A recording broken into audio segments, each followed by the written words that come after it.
The prison was called Blackwake, a slab of stone rising from the middle of the water like a broken tooth.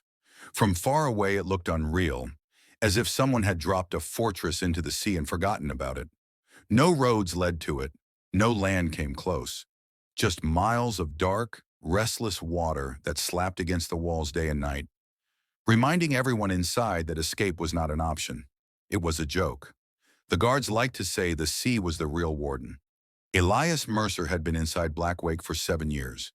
Every morning the fog rolled in thick and gray, crawling over the surface of the water until the horizon vanished. When Elias pressed his forehead to the narrow slit of a window in his cell, he could pretend the prison wasn't surrounded by anything at all.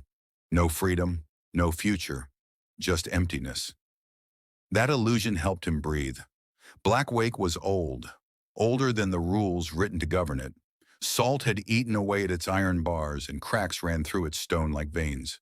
The guards trusted the water more than the walls, so repairs were rare.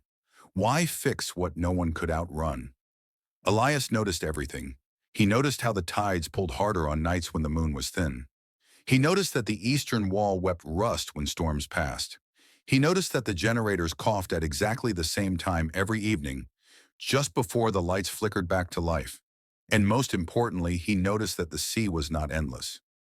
Years ago, before Blackwake, Elias had worked on boats, cargo ships, fishing trawlers, anything that floated. Water didn't scare him. What scared him was giving up, and that was something he had sworn never to do. The plan didn't arrive all at once. It grew slowly, like a scar. It began with a maintenance shift in the lower levels, where the walls were damp and the air tasted metallic. Elias was mopping near an old drainage tunnel when he saw it, a grate partially hidden by shadow, its bolts worn thin by years of salt water. It wasn't an exit, not yet, but it was a weakness. From that moment on, every day had a purpose. He counted guard steps. He memorized schedules. He traded favors for scraps of wire, bits of fabric, a discarded lighter that barely worked.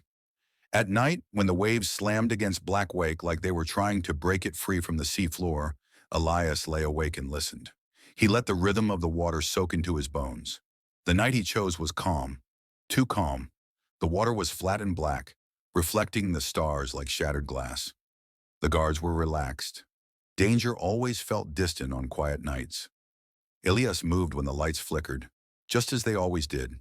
One breath, then another. The grate came loose easier than he expected. Cold water rushed in immediately, stealing the air from his lungs. It burned. It shocked. For one terrible moment, panic clawed at him, telling him the guards had been right, telling him the sea was stronger than any man. But Elias had lived his whole life refusing to listen to voices like that. He pulled himself into the tunnel, scraping skin from stone, letting blood mix with salt.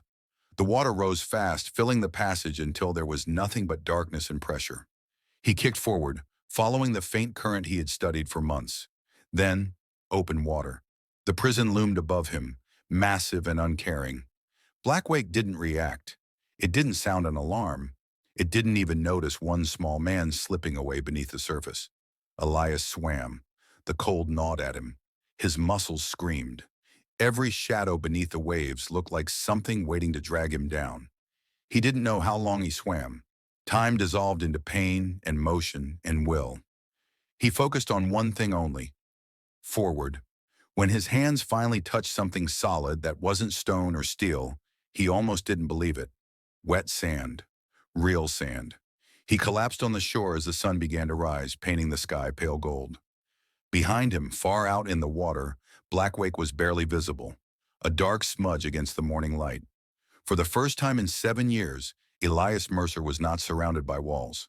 The sea was quiet now, as if it had never tried to keep him. And somewhere behind him, the prison still stood in the middle of the water, certain it was impossible to escape, unaware that it had already failed. Follow Mr. David Official page on Facebook, YouTube, TikTok for more videos like this.